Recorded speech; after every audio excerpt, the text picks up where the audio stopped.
ARKSTREAM, Voxday, voxday.blogspot.com, and of course, Arkhaven Comics.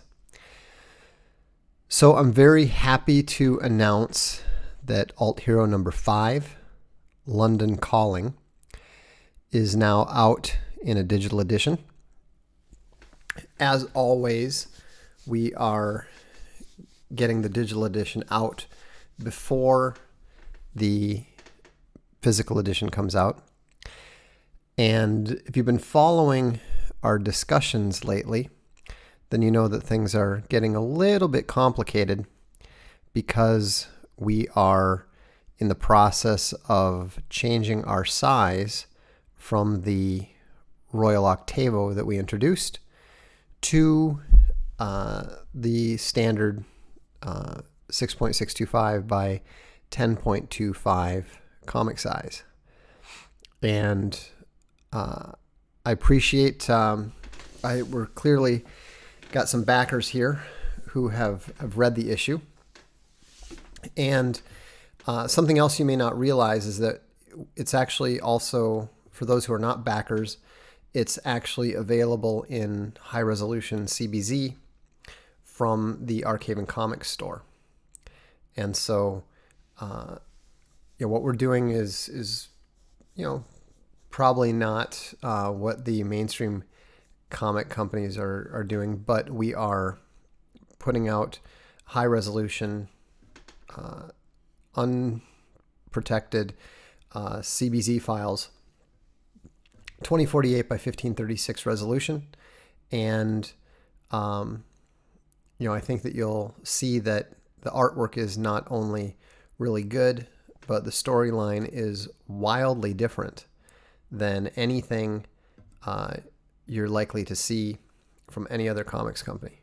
So, question: Are you still set to chat on Monday? Yes, I believe so. We've exchanged some email, and he asked me if I'd be willing to come on and talk with him on his live stream. And like I said, Owen is one of the people I'm willing to make an exception for. And so to my general no media, no alternative media policy. And I'm looking forward to it. So let me show you a couple pages here. Story is 10 out of 10. Actually, I'm really surprised because I've been hearing from a number of folks that this is the best one that we published yet. That this is the best comic that we've published yet. And I mean, I have to tell you, it was a tremendous, tremendous challenge for producing this because the illustrator got caught up in the hurricane and had no power. But he was really committed to it because he just kept drawing. And he couldn't even scan his own drawings in because they had no power. So he had to drive to the nearest post office and mail it to the coloring team who actually scanned it in for him. And so there was a tremendous amount of degree of difficulty because then we got into the whole template issue, and it was just amazing how many problems we have. But the digital edition is out. I've already seen the back cover for the print edition. It's going to look really good. What we're going to do is we're publishing the print edition first in our standard size. The first 2,500 copies are going to be published in the Royal Octavo, the slightly smaller size. Let me show you. I've got some here. So they're not the normal comic size. They're actually the size of a large paperback book, and the quality is really good. The colors are very strong. And what's really great is that they're not flimsy at all. We're printing them on very heavy paper now. In fact, the paper that we print on is actually heavier than some of the covers that other comic companies print on. No, that's not Vampirella on the cover. But question, can you get these on eBay and Amazon? I don't know about eBay, but you can definitely get them on Amazon. I am aware that Indiegogo sent a survey to Q backers. I hope you let them know about your displeasure. And we're very, very close to launching the Alt Hero Q 2.1 campaign. We're trying to settle one issue. There's just one minor issue with the processing that we need to double check. And so, anyhow, if you notice these, the logo up there, the first 2,500 print editions of comics that we do them with gold logos. It's just to indicate that these are one of the first 2,500 copies. What we're planning to do is to do the gold logo editions of number 5 and number 6 in the standard Royal Octavo size, or in the unusual Royal Octavo size, and then we're going to switch over to the standard comic size after those first 2,500. So, and then from issue number 7 and on, we plan to go with the standard comic size. We've heard back from the comic stores and so forth, and they just don't want to have a new size format to deal with. So the story is pretty intense, as some people have alluded to, and it involves some folks. Actually, let me start with this. It involves some folks showing up from London, and they are the two.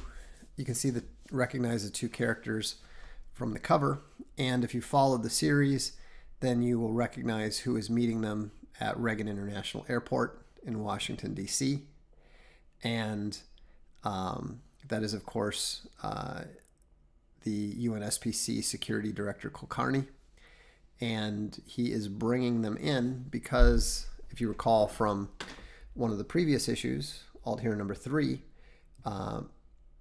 the government agencies have learned that maybe they don't want to put pressure on the families of the renegade superheroes because their own families are vulnerable too.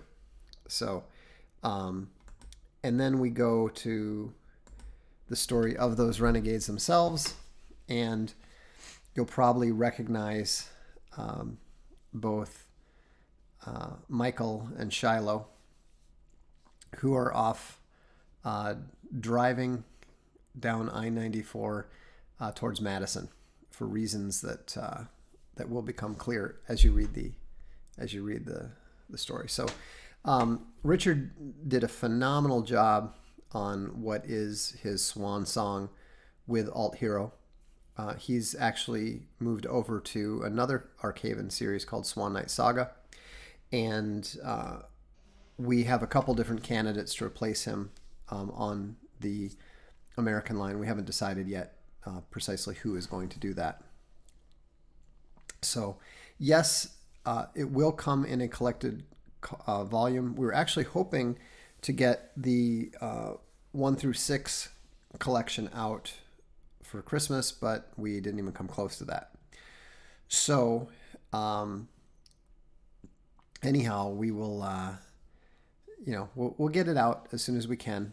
We're working on issue number 6, The Dark Hunt. We're going back to Europe for that one, and I'm very pleased with how the story is developing. People seem to really like it.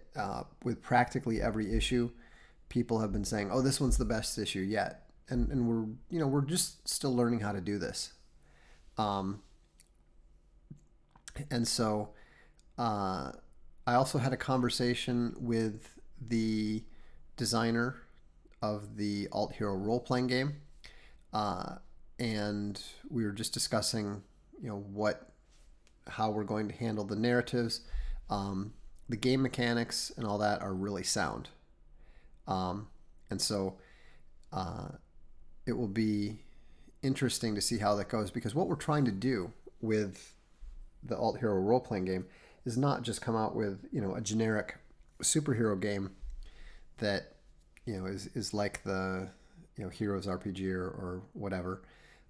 we want to come out with something that is a premier role-playing game, something that combines the really good mechanics of a good mechanic game, but combines the strong narrative of a Worlds of Darkness game like Hunter or Werewolf. So it's an interesting challenge, and for those of you who some of the bears who are here, first of all, welcome. I see we've got Cold as Ice Bear, Golden Bear, Nationalist Bear. Welcome, bears. I'm also a game designer, and so mostly computer games, but I'm also a war gamer, and I've done a bit of board game related design and so forth. And so when we do these side projects, like the role-playing game, we take it very seriously. It's not just like something that we're doing as an ancillary activity because it's what you do. We go out and we get the best game designer that we can possibly talk into working with us, and work closely with them. There is a Rebel figurine that we're working on that'll be out in the spring, and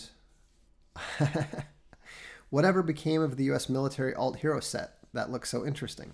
That's where we introduce the gods of peaceful sleep, and we're going to. It's just the rotoscoping technique that the artist is using for that has turned out to be very slow. I was also slow in getting the complete script to him, but that may be issue number 7. It'll either be issue number 7 or issue number 8, but we will get to it. I guarantee it. I've already seen a fair amount of the art from it. And so it's let's see, Rebel or Censored Rebel. It'll be Rebel because this is a figurine that goes to the backers. We can't put Rebel in anything that is on Amazon because Amazon has a ban on Confederate flags. Vox, are you any good at drawing illustration?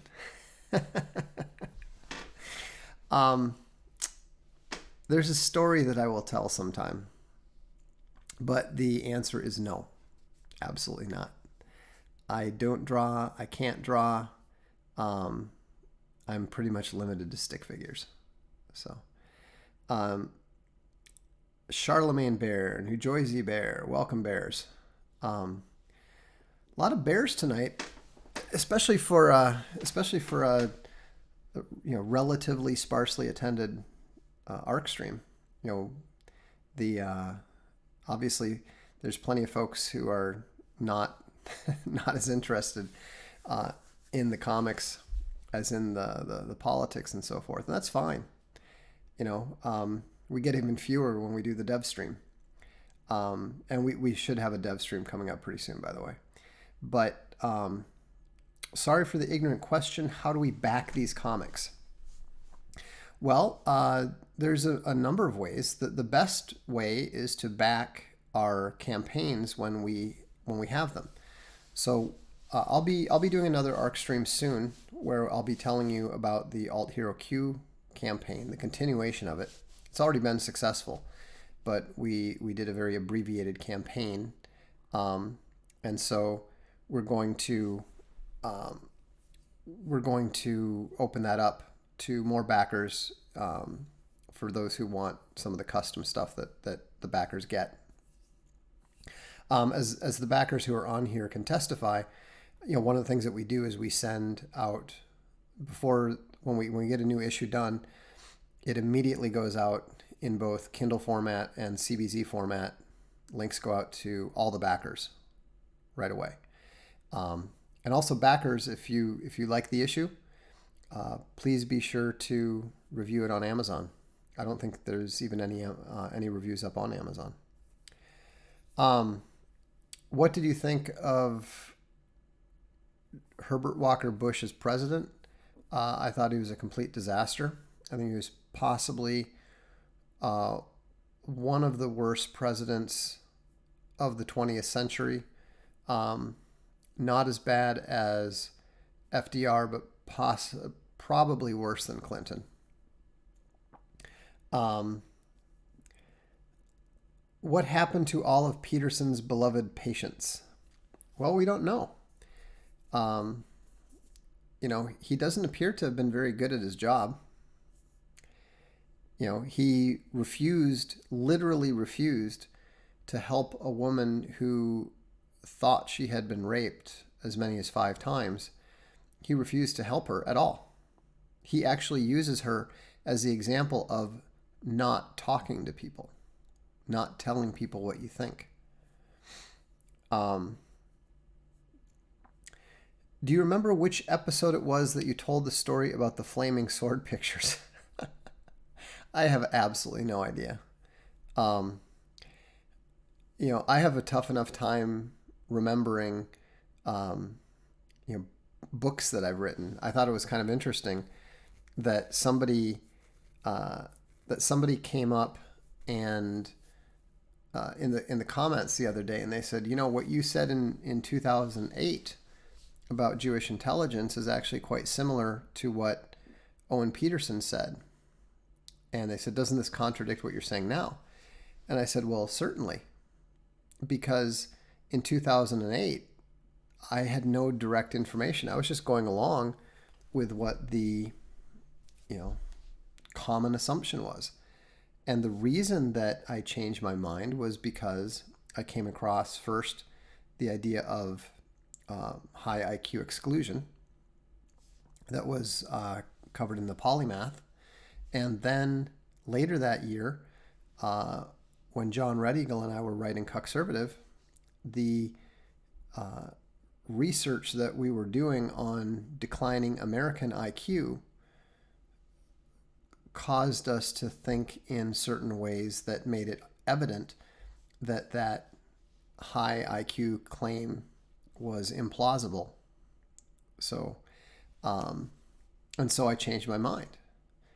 And that's the exact opposite of what Jordan Peterson did when he was confronted with not just that same evidence, but that same evidence put together in a coherent and conclusive case. He rejected it and doubled down because he's not an honest man. He's a con man. I said Owen Peterson. Sorry, my apologies. Bears don't tell Owen. I meant, of course, Jordan Peterson. What do you think about IQ and immigration? I think immigration is responsible for lowering IQ by as much as 5 points a generation. Thanks for writing an intelligent book that I can understand Jordanetics. You're welcome. Do you think the UK will sign the EU Migrant Pact? I would assume so. Italy won't, Switzerland won't, but the UK is largely run by people who are very uninterested in the British people or the British national interest. Race and IQ chart knowledge is disastrous for UN Migration Pact, no question. IQ is only 1/3 of the reason immigration is a horrible thing. Oh, it's far from the only reason it's a horrible thing. I mean, as Dr. Martin van Creveld has demonstrated rather conclusively, migration is war. War and migration are 2 different sides of the same coin. If you look up and read the Wikipedia article, or better yet, the Infogalactic article on the movement of peoples, it's essentially a record of war. JBP could have opted out of answering the JQ, but instead he gave an obviously weak answer. Why do you think he did that? I think because he is backed by a group of Canadian globalists who are, at least some of whom are Jewish. That guy who wrote, I mean, I have no idea what the ethnicity is of the guy who wrote the foreword to his book, but it's very clear that Peterson is he's just a puppet. He's just another globalist puppet who's been given a platform in order to do it in order to advance certain arguments that they want advanced. It's pretty obvious. I mean, it's not actually. I shouldn't say it's pretty obvious. The guy comes right out and says he looks for intellectuals who can, who will look good on TV. So that's what Peterson is, and he was a little bit lucky. He performed well, and so he's become a mouthpiece, just like Ben Shapiro. Ben Shapiro literally told me that he was just a talking point, a talking point mouthpiece when he was writing at WorldNet Daily. He was having a bit of a crisis of conscience over it. Obviously, he got comfortable with it eventually, but I mean, all of these guys, you have to understand, most of these people in the media, there's a reason why we call them media whores. They are no more intellectually credible than the average escort you would hire in Las Vegas to take to a boxing match. People like Jonah Goldberg and these other guys that sit on think tanks and stuff. They are paid to get across a certain message. It's just advertising. I mean, frankly, if they just described it as political advertising, it would be more obvious and everyone would understand it. And they would not take these people so seriously. They shouldn't take them seriously. Anyone notice how JVP goes on Rogan and Rubin right after Jordanetics release? He's shook. Oh, there's no question. I mean, they're talking around Jordanetics. They're trying to figure out how to staunch the bleeding, because literally everybody who reads the book is, at the very least, capable of seeing through Jordan Peterson. There was a really nice review of Jordanetics on the Amazon UK site, and it was interesting because it was actually fascinating to me, not because of the comparison that she made, but it was fascinating to me because she quoted a section from The Two Towers, the second book of The Lord of the Rings, and talked about the reaction that people had to Saruman's voice. And it is weirdly and creepily like people's reaction to Jordan Peterson, how they can't remember what he said, they can't summarize what he said, they just know that it really made a positive difference in their lives. And that anyone who criticized what Saruman had said, they would attack angrily. I mean, it's almost like Tolkien is describing Peterson. And so she said that Jordanetics is like, she's basically said that I'm like Gandalf to his Saruman in terms of giving people the ability to see through his spell. And so it's interesting to see how people are, and this is a former Peterson fan. So it's interesting to see how, now that the truth is out there, Peterson knows that he can't make his case anymore. He'll still do it because obviously, most people have not read Jordanetics. Even a lot of the people who are aware of Jordanetics have refused to look at it for that very reason, because they suspect there might be something there. Are there any independent film voice acting projects going on in your circle? We always need audiobook narrators. Let's see here. What do you think about Rogan, Vox? I don't think about him much. Um, I have no interest. People have said, "Oh, you should go on Rogan." I have no interest in talking to Joe Rogan. I think he's a fraud. Um, I was laughing at one of those videos he showed of his workout, and then he kicked the bag real hard, and all this stuff. Just so you understand, I've actually fought in ring fights. I've had my nose broken in a ring fight. I've been knocked out in, sparring training. So I'm not really impressed by people who are, these kind of workout warriors. You can train all you want, but, get in the ring. And I had to laugh too about the way that he was showing these videos of his spin kicks. And I was coaching my brother at a tournament, and I actually got kicked out. I was the coach, and they kicked me out because this guy started spinning on my brother. And you have to understand, we never ever spin. Spinning is the dumbest thing you can do ever, because it's so easily dealt with. Because my brother takes a look at me, like the guy's spinning him. He sidesteps out of the way and he looks at me like, "What do I do?" I said, "Kick him in the back."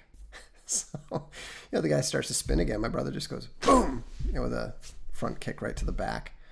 The guy's lying on the ground. Ah! And they're like, "You can't do that." It's like, what are you talking about? If somebody's going to come and attack me with their butt, I'm going to kick him in the back. So, it's just, anybody who does that kind of crap is not a real fighter. Anyone who does that kind of stuff has never been in, a serious type of ring fight where, you're actually risking getting knocked out, getting your bones broken, proper MMA.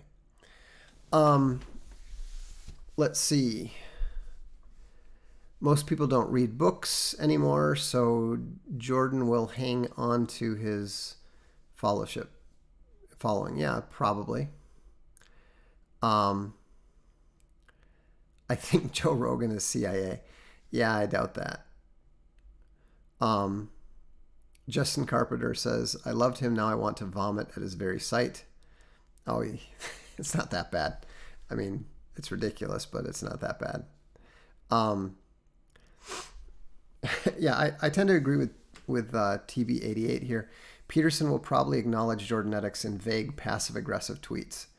That would be akin to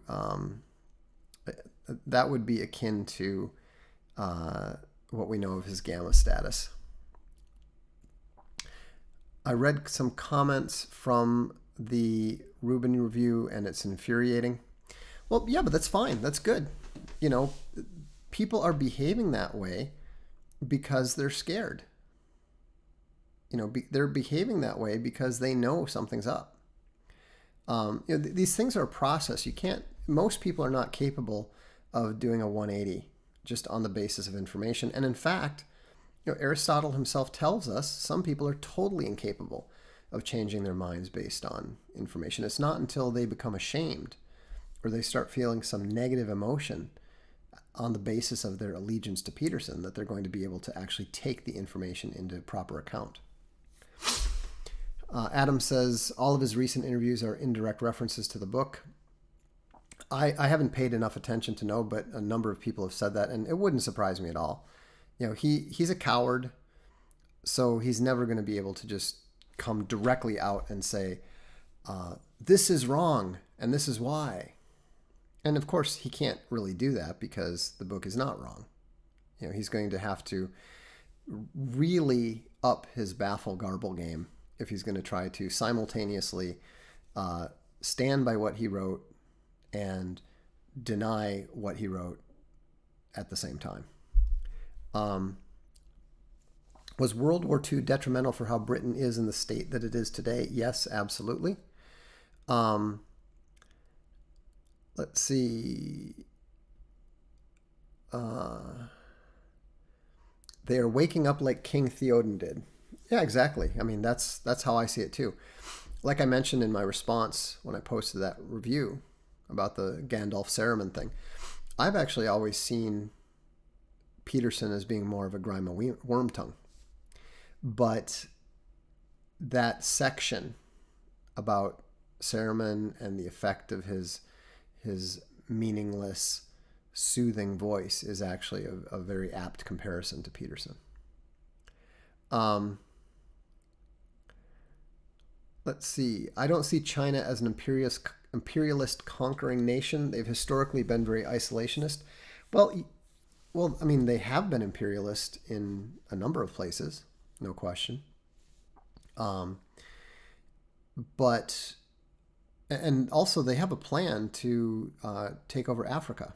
They actually have their Politburo some years ago approved a plan for settling 100 million Chinese colonists in Africa, and they're currently using the sort of IMF style of debt bait in order to take over African ports and various national resources. And so I think the Chinese have, historically, they have not been, but they've clearly learned that you have to be if you don't want to be overrun by someone else doing the same thing.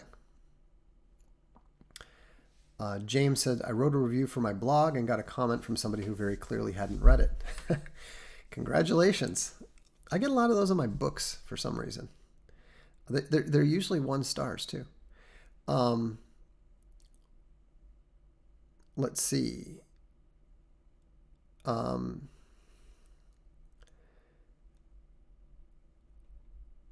Let's see. I honestly don't think JP has the stomach to read the book. Someone else going to give him cliff notes or is giving him cliff notes. Well, I expect that's true. I mean, he is the kind of guy who obsessively reads tweets about himself and that sort of thing. So it's possible that he can't turn away from it. But I do think that he is way too emotionally unstable to actually sit and read the whole book through. If cider prevented him from sleeping for a month, actually reading all of Jordanetics might well do him in. Let's see.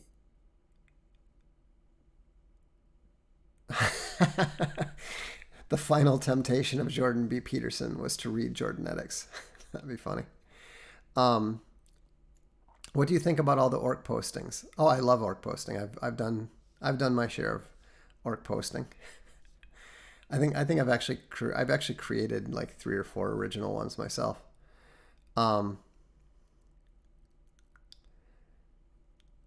Let's see. Jordan B. Peterson was amazed how an electrician can do his job only having 1 arm, even though most electricians work with only 1 arm regardless. Hey, I'm not going to fault the guy for not knowing about manual labor. I mean, I doubt he's seen much of it since he left Alberta. Where's the best place in Italy to listen to hardcore or super Eurobeat? I have no clue. I'm 50 years old. You can't ask me where the hot discos are. My wife thinks it's a event if she succeeds in getting me to, leave the house for anything other than going to the gym or a soccer game. So, Sidekick Bears tag put him on the grassy knoll. I wouldn't surprise me. I don't know what Owen's doing, flirting with danger like that. Vox, you ever going to do a stream on MMA styles? No, I don't follow MMA these days. I followed MMA a lot in like the first 10, and then I got bored with it pretty much after the Gracies and all were done. Let's see. How do you respond to the left's argument that the Constitution is a living document that needs to be changed rather than a document that outlines larger archetypal principles that are fundamental? You answer, that's ridiculous. there's no such thing as a living document. There's nothing about the Constitution that claims it's a living document, and the use of the Supreme Court that turns it into a living document is not consistent with the original design. Let's see. People tell me I have a good voice. Are you in need of a narrator to read one of your books? Well, you have to have the proper equipment too. So, where do they play Psychosonic? They don't really play it anywhere much anymore, as far as I know. Can you see China cucking to the current progressive ideologies of the U.S. and Western Europe? I think it's unlikely. Lidsall says most electricians don't work with one arm. Okay, I stand corrected. How did you meet another introvert? This is important advice I need. I don't think my advice is very is very useful. I accomplished it by having a mohawk and going to the right bar and having the right girl approach me. So it was fortuitous in that sense. On a similar note, Jay from NYC says, OMG, your wife is so pretty. Yes, she is. I looked up pics yesterday. I'm a chick, so I'm not being creepy. Okay. Thought you were joking by calling her Space Bunny. No, actually, she got her name Space Bunny from the video game Space Bunnies Must Die.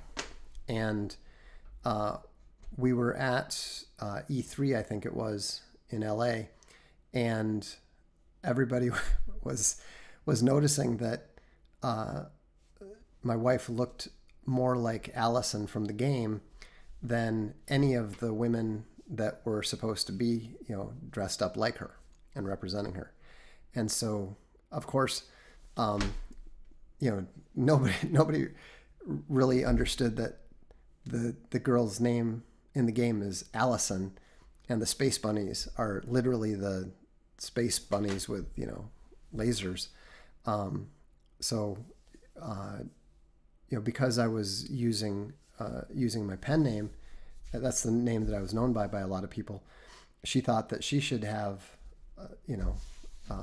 another name. So I just said, well, everybody thinks you look like Allison, so we'll just call you Space Bunny. And she's like, okay, that's cool. So so it's kind of funny because now it's she's getting immortalized. In fact, she's getting immortalized in the comics universe. I have let me see here. This is kind of funny. Somebody drew this of the two of us.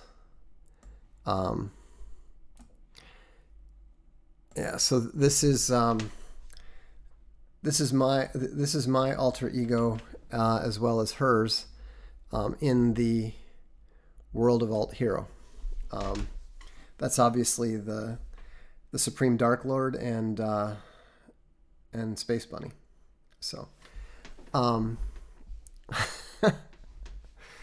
let's see. Vox, did you ever run around with Classic Nouveau and Sal Solo back when your band toured Europe? My band never toured Europe. We never toured. The only places we ever played, we were supposed to play at Lollapalooza. We didn't because our lead singer got lost and blew it off. We only ever played at First Avenue, 7th Street Entry, Glam Slam, the Perimeter, and the Living Room. So are basically the places we hung out in Minneapolis.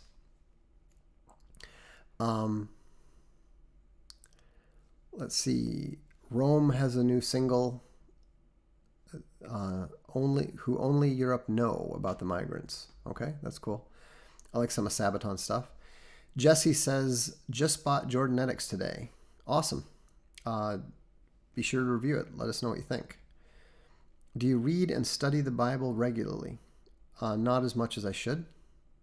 To be honest, I kind of use it for improving my language. So I probably read it more often in Italian than in English. Let's see that. Um, the fact that that's your avatar speaks volumes. Hey, I didn't design it. You know, that was just designed for me. What's your opinion of Nine Inch Nails' Trent Reznor's work? I like the early stuff. I haven't paid much attention to it since. Oh, I mean, definitely Overlord versus Supreme Dark Lord. Who would win? Almost certainly Overlord. Supreme Dark Lord doesn't have any powers particularly. Do you still hate video, or is it growing on you at all? I would say I don't. I would say I'm more comfortable with it. I still don't watch it myself. I find it a little too slow, which is kind of ironic considering how everybody hates how slowly I speak. How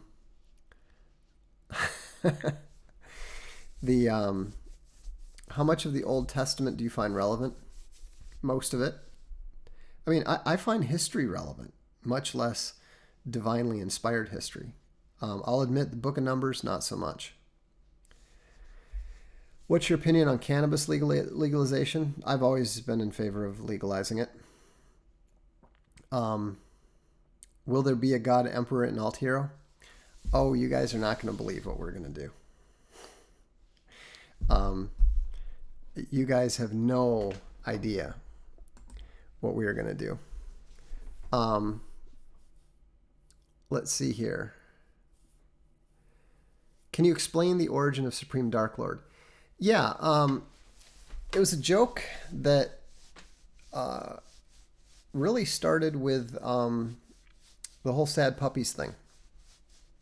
And I think so anyhow.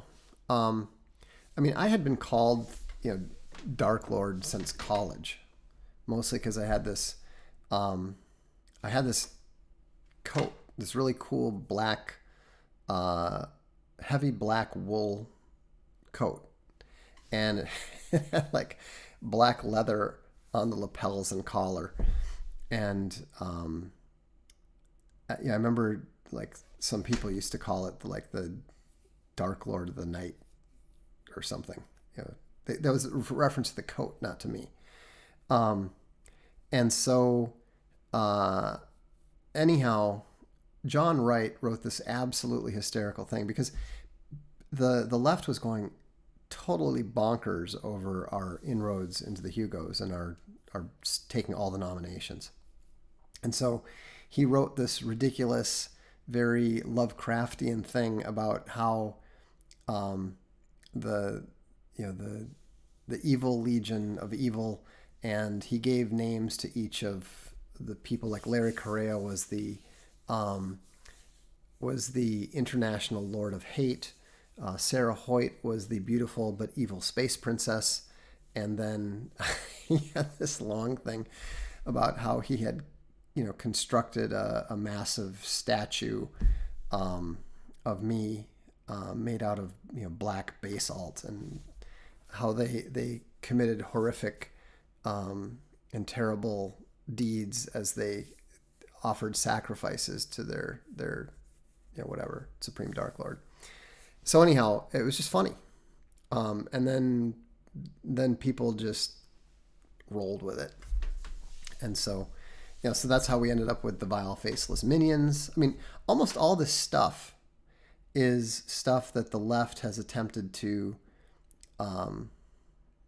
label us, So I'm the most despised man in science fiction and blah frickin' blah, and so it's just like basically turning around their attempt to declare me to be the epitome and font of all evil in science fiction. No, I did not have a cape. It was not a cape. I mean, look, it's really cold in Minnesota, okay? You need to have a thick, warm overcoat. I just happen to have a really cool one. Let's see. Well, I mean, here's the other, I need to get going, but here's the other funny story. I wasn't wearing that particular overcoat, unfortunately, or it would have been even better. But I did, the day that we took that picture with the flaming sword, the photographer, he had brought a whole bunch of swords and everything, but I didn't know that. So he had told me, well, if you have a sword, bring it, to the photo shoot. So and this is not very long after 9/11.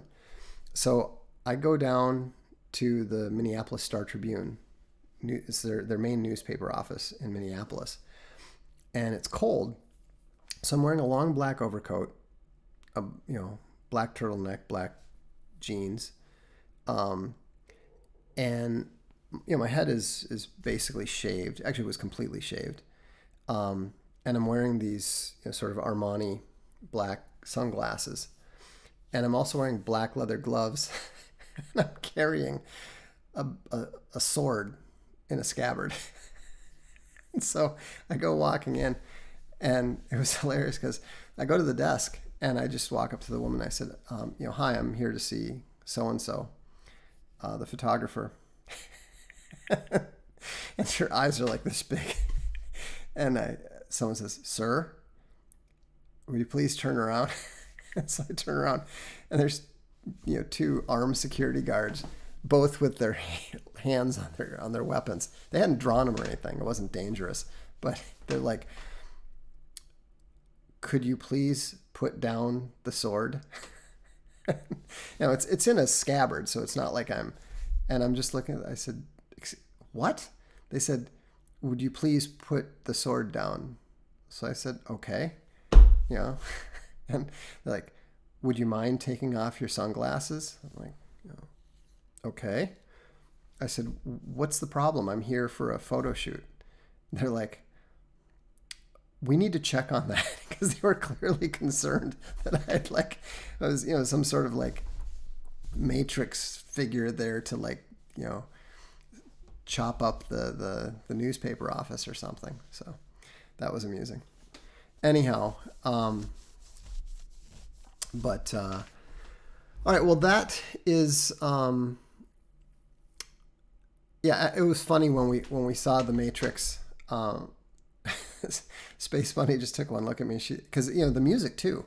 The music was very sort of techno industrial. I mean, it wasn't all wax tracks and whatnot, but it was very in that kind of vein. And so just stylistically and musically and even thematically, The Matrix was like the perfect movie for me. I hated the idea of the second Matrix so much. I've never seen that or the third one, but yeah, when I was a bit younger and that sort of thing, people often drew that link. Less so now, because number one, the Matrix is not really relevant to people as much anymore, and I'm a middle-aged dad. You kind of have to give up. You kind of have to give up any illusions that you're cool at a certain point. So, anyhow, have a good evening. Thanks for tuning in. A reminder that Alt Hero number 5, London Calling, is out, and you can pick it up on Amazon. You can pick it up at arkhavencomics.com. And if you do it there, you can get the high-resolution CBC versions, which is really nice. So have a good evening, and I will look forward to seeing you on the next Dark Stream.